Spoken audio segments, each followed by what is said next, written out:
como creyentes y cómo vivimos como creyentes.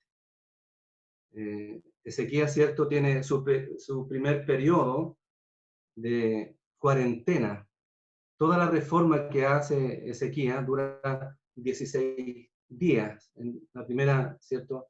En la primera cuarentena que él tiene, porque luego tendrá otra, donde él y el pueblo deberán acudir nuevamente a Dios. Pero hay algo que les exhorta el rey Ezequías, que le dice, santificaos. Y luego se repite, ¿cierto?, en el versículo 17, dice, y comenzaron a santificarse el día primero del mes. Versículo 17 dice, y a los 8 del mismo mes vinieron al pórtico de Jehová y santificaron la casa de Jehová en 8 días. Y en el día 16 del mes primero terminaron.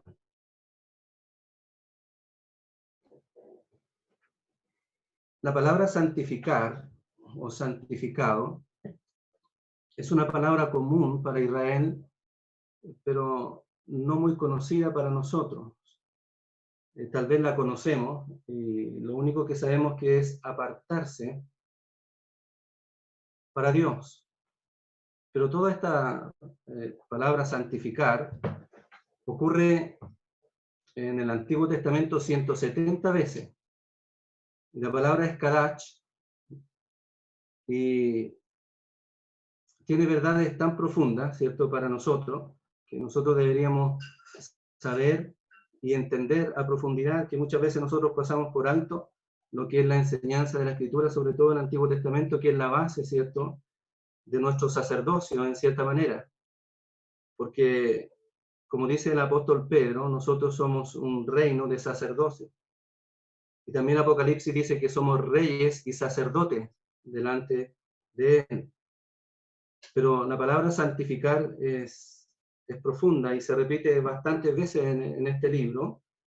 Dice que, versículo 34, dice, mas los sacerdotes eran pocos y no bastaba para desollar los holocaustos, y así sus hermanos los levitas le ayudaron hasta que acabaron la obra, hasta que los demás sacerdotes se santificaron, porque los levitas fueron más rectos de corazón para santificarse que los sacerdotes. La palabra santificar aparece en el primer capítulo del libro de Génesis, cuando Dios aparta el día de reposo, y Dios dice, apartó el día de reposo. La palabra santificar en cierta medida es apartar, pero tiene una profundidad mucho más grande, que nosotros vamos a meditar en ella, porque las primeras verdades que dice acerca de santificarse es apartar o apartarse de cualquier trabajo ordinario o profano para servir a Dios. Es decir, que la palabra santificar tiene como principio que todo hombre que se servía debía apartarse del trabajo ordinario o un trabajo profano. Decía que tenía que tener mucho cuidado, ¿cierto?, de su vida, de su conducta. Por eso la Escritura en el Nuevo Testamento nos exhorta a nosotros los creyentes a que andemos como es digno del Señor, es decir, apartándonos para el servicio de Él y vivir una vida que a Él le agrade, una vida que nosotros estemos dispuestos a caminar, ¿cierto?, sabiendo que debemos apartarnos del mal, de toda la contaminación que nosotros vivimos en este mundo. Yo creo que nosotros, ¿cierto?, en lo que más nos cuesta en nuestra vida es santificarnos, apartarnos de lo profano. Vivimos en un mundo que muy abiertamente, ¿cierto?, es profano, y vemos cosas que son profanas, escuchamos cosas que son profanas, pero aquel que se santificaba debía evitar aquellas cosas, apartarse, ¿cierto?, para vivir o para servir a Dios. El propósito de apartarse era servir a Dios. Es decir, que en nuestro servicio, en nuestra vida cotidiana, nosotros debemos apartarnos para servir a Dios. Pero esto tiene que ver con nuestra conducta y nuestra vida en nuestra vida cotidiana. Dios ha hecho que nosotros meditemos en nuestra vida y estemos sentados en nuestra casa y podamos analizar lo que nosotros somos para Dios. Cómo está nuestro servicio para Dios, cómo nosotros podemos vivir mejor para Él y entregar lo mejor que Él se merece. Es decir, un servicio de acuerdo a lo que Dios es. La segunda verdad que está involucrada en esta palabra, que era santificar, es reconocer que somos propiedad de Dios. O sea, todo aquel que se santificaba no solamente debía apartarse de lo profano, sino que también sabía que pertenecía a Dios. O sea, que no era de él su propio cuerpo, que le pertenecía a Dios. Por eso cuando Dios toma a Aarón y a sus hijos, dice, apártame a Aarón y a sus hijos. Es decir, que ellos pasaban a ser propiedad de Dios. Dios es aquel propietario nuestro. Y que nosotros debemos saber esta realidad en nuestra vida, que nosotros no nos pertenecemos a nuestra vida, no somos de nosotros mismos, sino que somos de Dios. Cuando leemos, ¿cierto?, en el Nuevo Testamento, dice que por precio fuiste comprado, es decir, que el creyente tiene que tener en su mente y en su corazón que no se pertenece a sí mismo. Es decir, lo primero que tiene que hacer es apartarse, ¿ya? La palabra sí lo involucra, santificarse, apartarse de lo profano para un servicio a Dios. Reconocer que no es, que no pertenece a sí mismo, sino que ha sido comprado. Dios, así como en el Antiguo Testamento y en el Nuevo, redimió un pueblo, es decir, compró un pueblo para su gloria. Dios, ¿cierto?, redimió a Israel. Con brazo poderoso, ¿cierto?, tomó a Israel y lo sacó de Egipto. Pero nosotros en el Nuevo Testamento tenemos la realidad. Nosotros hemos sido comprados por el Señor. Y dice, la Escritura dice que por precio fuiste comprado. Glorificad, ¿cierto?, en vuestros corazones a Dios. Por lo tanto, el creyente tiene que saber que no le pertenece y que no somos, ¿cierto?, que no podemos depender de nosotros mismos, sino de Dios. Dios nos compró y nosotros le debemos, ¿cierto?, a Dios nuestra salvación. Hemos sido comprados, y al ser comprados y al comprender que el precio que Dios, ¿cierto?, que el Señor pagó por nosotros es alto. Por lo tanto, para santificarnos, para vivir una vida de acuerdo a lo que Dios desea, debemos reconocer que Dios nos compró, que Dios nos redimió. Y aparece también, ¿cierto?, en el libro de Apocalipsis, que dice que ha redimido de todo linaje, pueblo y lengua. Se ha comprado para sí, es decir, que Dios se compró un pueblo a un alto precio. El precio, ¿cierto?, que el Señor vertió en la cruz del Calvario. No como en el pueblo de Israel, ¿cierto?, sino con el valor real de nuestro Salvador, el Señor Jesucristo, derramando su vida a favor nuestro, comprándonos a un alto precio. Por lo tanto, al santificarnos nosotros debemos reconocer que el Señor nos ha comprado con un alto precio y que no somos, ¿cierto?, nuestros, que dependemos, ¿cierto?, en este sentido, o que nos debemos a Dios porque Él nos ha redimido. La tercera verdad que enseña esta palabra santificar es servir a Dios para manifestar su gloria. Es decir, que cuando nosotros nos apartamos, reconocemos, ¿cierto?, que hemos sido comprados, también reconocemos o manifestamos su gloria. Porque al santificarnos, al apartarnos, al reconocer, ¿cierto?, vamos a servir a Dios de una manera que glorifica a Dios. De una manera, ¿cierto?, en que nosotros podemos glorificar plenamente a Dios en nuestra vida, en nuestra conducta, en nuestro andar. Por lo tanto, la tarea que tenían, ¿cierto?, estos hombres en el Antiguo Testamento, sobre todo estos sacerdotes y levitas, ellos debían reconocer todas estas cosas, que todo lo que estaban haciendo, primero era un servicio a Dios, eran comprados por Dios, apartados para su servicio, y que luego ellos tenían que manifestar la gloria de Dios. en su trabajo, en su servicio, en su vida diaria, cotidiana. Todo lo que ellos debían manifestar en su pureza, en su santificación, era la gloria de Dios. Lo cuarto que involucra esta palabra santificar era mostrar, ¿cierto?, un acto milagroso, un poder milagroso que mostraba, ¿cierto?, aquel que se santificaba. Es decir, Dios nuevamente aparece en escena en esto, porque el acto milagroso para comprar y apartar un pueblo celoso para él, mostrando todo el poder y gloria que él manifestó, ¿cierto?, al salvar a Israel de Egipto. Él nos salvó con mano poderosa. Él está mostrando todo su poder, toda su gloria, y de igual modo, al tener un pueblo santificado, Él está mostrando un poder milagroso. Es decir, ha tomado un pueblo para sí y lo ha sacado, ¿cierto?, de toda la inmundicia de las naciones y lo ha preparado para sí, para que ellos les sirvan. Lo ha sacado con un poder milagroso. Y nosotros podemos entender esto en el Nuevo Testamento, en nuestra propia vida, porque para salvar al pecador tuvo que haber un acto milagroso, poderoso, para llevarnos a la gloria. Dios movió todos los cielos, todo el cielo, ¿cierto?, por así decirlo. Cuando nosotros leemos, ¿cierto?, allá en el cielo, en la eternidad, para poder salvar al hombre, tuvo que mostrar el poder más grande y más glorioso. Por eso Isaías 53 dice, sobre quien se manifestó el brazo de Jehová, es decir, todo el poder milagroso de él, para salvar un pueblo celoso de buenas obras.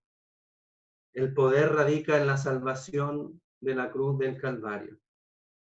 La obra más milagrosa que existe es la vida eterna, la salvación en Jesucristo y la obra que el Señor realizó para nosotros. Todo este acto poderoso para tomar un pueblo, ¿ya? Un pueblo para Él viene de parte de Dios, para manifestar a este mundo que Dios, cierto, es, que tiene un poder para salvar al pecador que iba derecho al infierno. Dios muestra su poder para con nosotros. Por eso el Evangelio dice que es poder de Dios para la salvación. Dios está mostrando, ¿cierto?, a un pueblo santificado, a un pueblo que glorifica a Dios, a un pueblo que sirve a Dios en este mundo, y está mostrando de igual modo que servimos para su gloria y que Dios ha obrado un poder milagroso en nosotros. Por eso dice la Escritura que hemos sido trasladados del reino de las tinieblas al reino de su amado Hijo. Es decir, este acto poderoso tiene que ver con la salvación, en este caso, de su iglesia, del creyente. ¿Y qué acto más milagroso nosotros podemos ver en la cruz del Calvario, que comienza no solamente, ¿cierto?, con la venida del Señor, sino que comienza en la eternidad, cuando se oye la voz desde el cielo para redimir al hombre, para comprar al hombre, para mostrar el brazo poderoso de Dios, se escucha en los cielos: ¿a quién enviaré? No hay, ¿cierto?, un poder más milagroso, no hay un poder más milagroso que la salvación que nosotros tenemos de Dios. Dios obrando poderosamente, ¿cierto?, envía lo más preciado que Él tiene, que es su Hijo. Él viene a este mundo. Él viene, ¿cierto?, con una disposición, porque nosotros escuchamos en los cielos, no a un ángel que responde, sino que escuchamos al Señor Jesucristo que dice: envíame a mí. Él viene, ¿cierto?, a este mundo.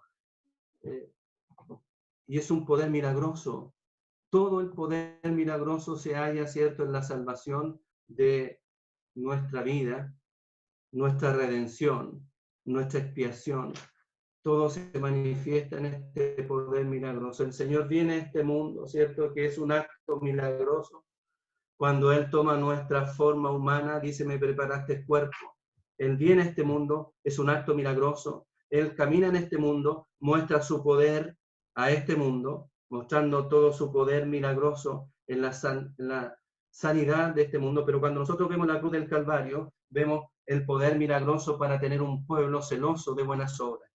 El Señor Jesucristo está en la cruz del Calvario. Él es, ¿cierto?, burlado, se burlan de Él, le azotan, le escupen su rostro y le dan la cruz del Calvario. Y cuando Él está en la cruz del Calvario, todo el poder milagroso se manifiesta en el brazo poderoso de Jehová, cuando toda la ira de Dios cae sobre Él, cuando toda la ira, ¿cierto?, está siendo derramada sobre Él para comprar un pueblo celoso de buenas obras.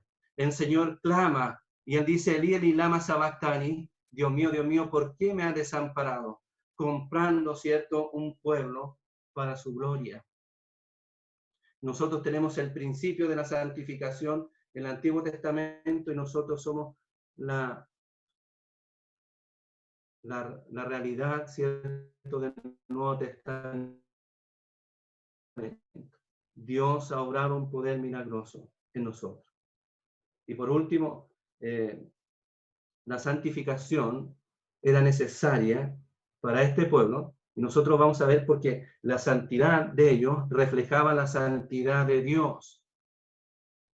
Vamos a leer en el libro de Isaías, capítulo 29, versículo 22. Libro de Isaías.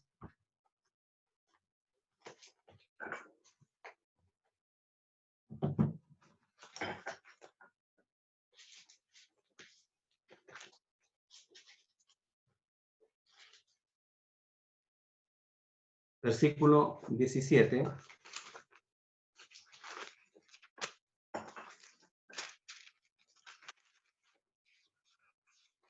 Dice, no se convertirá de aquí a muy poco tiempo el Líbano en campo fructífero y el campo fértil será estimado por bosque. En aquel tiempo los sordos oirán las palabras del libro y los ojos de los ciegos verán en medio de la oscuridad de las tinieblas. Entonces los humildes crecerán en alegría en Jehová, y aún los más pobres de los hombres se gozarán en el Santo de Israel. La santificación hace que nosotros, ¿cierto?, reconozcamos la santidad de Dios, su poder, su gloria. Y luego dice, porque el violento será acabado y el escarnecedor será consumido. Serán destruidos todos los que se desvelan para hacer iniquidad, los que hacen pecar al hombre en palabra, los que aman lazo al que reprendía en la puerta, y pervierten la causa del justo con vanidad. Luego dice, por tanto Jehová, que redimió a Abraham, dice así en la casa de Jacob, no será ahora avergonzado Jacob, ni su rostro se pondrá pálido, porque verá a sus hijos, obra de mis manos en medio de ellos, que santificarán mi nombre, y santificarán al santo de Jacob, y temerán al Dios de Israel, y los extraviados de espíritu aprenderán inteligencia, y los murmuradores aprenderán doctrina. Es decir, que no solamente la santificación tiene que ver con el reconocimiento a Dios, sino que también con nuestras palabras. ¿Por qué? Porque al santificar el nombre de Dios, nosotros somos aquellos que harán que otros escuchen y aprenderán doctrina. Es decir, que el hombre que se santifica y que vive una vida dedicada a Dios y que reconoce su santidad y que reconoce su poder, será un hombre ocupado por Dios para hablar a otros.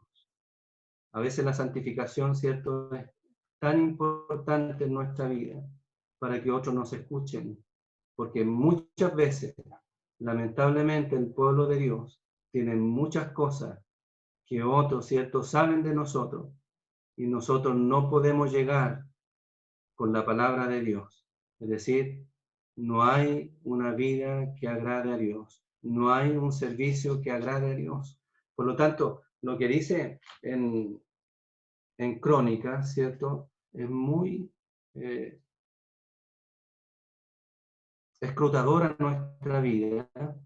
Es un mensaje que nos llega no solamente al pueblo de Israel en ese entonces, donde ellos estaban en esa cuarentena, donde ellos tenían que vivir, ¿cierto?, una vida de consagración y volverse a Dios para poder servirle como Dios desea. La pregunta es, ¿cómo vivo yo en mi hogar? ¿Qué hago yo para santificarme cada día más? La palabra del Señor nos enseña en 1 de Juan que el que espera la venida del Señor o el que ama la venida del Señor se purifica a sí mismo, se santifica a sí mismo. Nosotros somos responsables, ¿cierto?, de un mundo que se pierde. Nosotros, ¿cierto?, debemos santificar y enseñar doctrina. Pero si nosotros, ¿cierto?, no vivimos una vida de acuerdo a lo que Dios desea para nosotros, nosotros ni siquiera podemos hablar del poder milagroso que Dios ha hecho en nuestra vida. Porque nuestra conducta no es la que agrada a Dios. El pueblo de Israel, volviendo a Segunda de Crónica,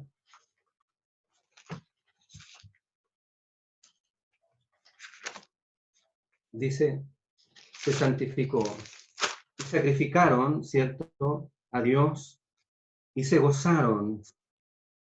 Miren, la santificación no es algo que trae amargura. Primero es un reconocimiento, ¿cierto?, que nosotros debemos confesar nuestro pecado, nuestra conducta. El pueblo ofrece, ¿cierto?, a Dios para expiación por el pueblo. Es decir, que nosotros tenemos a la mano la limpieza, el Señor Jesucristo. Si alguno hubiese pecado, abogado tenemos para con Dios el Padre, Jesucristo el justo, y la sangre de su Hijo nos limpia de todo pecado. Luego, cuando nos volvemos a Dios, no solamente, ¿cierto?, compartimos, sino que hay regocijo, porque dice el versículo 29 de Segunda de Crónica, dice, puso también levitas en la casa de Jehová, con címbalos, salterios y arpas, conforme al mandamiento de David, Gad, vidente, rey, y el profeta Natán, porque aquel mandamiento procedía de Jehová por medio de sus profetas. Es decir, todos aquellos entran a cantar y a reedificar, porque la restauración trae gozo, trae alegría cuando el creyente, ¿cierto?, se vuelve a Dios y le sirve. No solamente la santificación, muchas veces pensamos que trae tristeza, muy al contrario, trae gozo, trae alegría. El pueblo se empieza a gozar, ¿ya? Empiezan a cantar y a alabar a Dios. Todo lo que se había perdido es restaurado. Realmente que nosotros podamos meditar en este pasaje de Segunda de Crónica en nuestra vida. Es necesario, ¿cierto?, en este tiempo en que nosotros estamos en cuarentena, meditemos nuestra vida, santifiquemos, ¿cierto?, nuestra vida hacia Dios, reconozcamos, ¿cierto?, que Él es un Dios santo, reconozcamos que Él ha hecho una obra milagrosa en nosotros, que hemos sido comprados y que Dios en su bondad nos ha salvado. Y mucho más, ¿cierto?, en este tremendo pasaje, versículo 36, vuelvo a repetir que la restauración trae alegría, porque dice, así hubo abundancia de holocaustos, versículo 35, con grosuras de las ofrendas de paz y libaciones para cada holocausto, y quedó establecido el servicio de la casa de Jehová. Y se alegró Ezequías con todo el pueblo de que Dios, miren, hubiese preparado al pueblo, porque la cosa fue hecha rápidamente. Dios está orando en nuestro corazón. Dios ha preparado un pueblo, así como Dios estaba orando en el pueblo antes, ¿cierto? Antes que Ezequías, ¿cierto?, lograra esta restauración, Dios estaba orando en los suyos. Dios tiene un remanente, Dios tiene, ¿cierto?, y está preparando el corazón, está abonando nuestro corazón para que nosotros le sirvamos, para que en nosotros haya buena disposición, no solamente, ¿cierto?, en lo que es el sacerdocio, la adoración, sino también en el servicio de cada una de nuestras asambleas. Nosotros hemos dejado, como los levitas, el servicio. Hemos dejado, ¿cierto?, de servir, ¿cierto?, en nuestra asamblea, como Dios así lo establece. Dios ha repartido dones para cada uno de los creyentes, pero nosotros no lo ponemos a disposición. Nos hemos olvidado. El pueblo de Dios se ha olvidado, ha dado vuelta la espalda, pero Dios quiere un pueblo que le sirva. La santificación también tiene que ver con nuestro servicio. Que el Señor bendiga su palabra, ¿cierto? No nos vamos a alargar lo que era la Pascua, pero vamos a orar para que tengamos la oportunidad de saludarnos. Vamos a orar. Nuestro Padre Celestial, te damos gracias por nuestro Salvador, el Señor Jesucristo. Reconocemos que tú eres santo, así como Isaías también lo ve. Él reconoce tu santidad y él reconoce su inmundicia. Y Dios, cierto, obra en nosotros. Él nos ha redimido.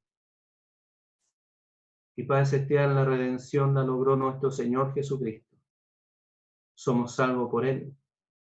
Y Él ha preparado un pueblo celoso de buenas obras, para que le sirvamos, para que le busquemos, para que anunciemos a otros la salvación en Jesucristo.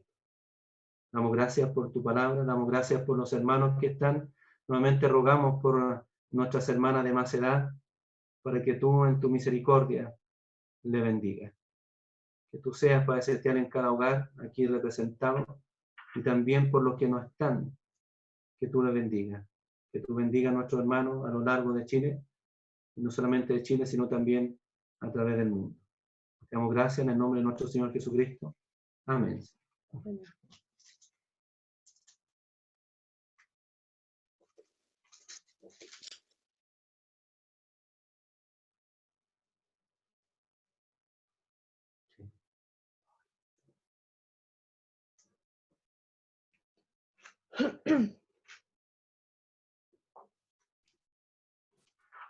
Le damos las gracias, hermano Vicente. Como se veía ahí, lo quería invitar a cantar el 191.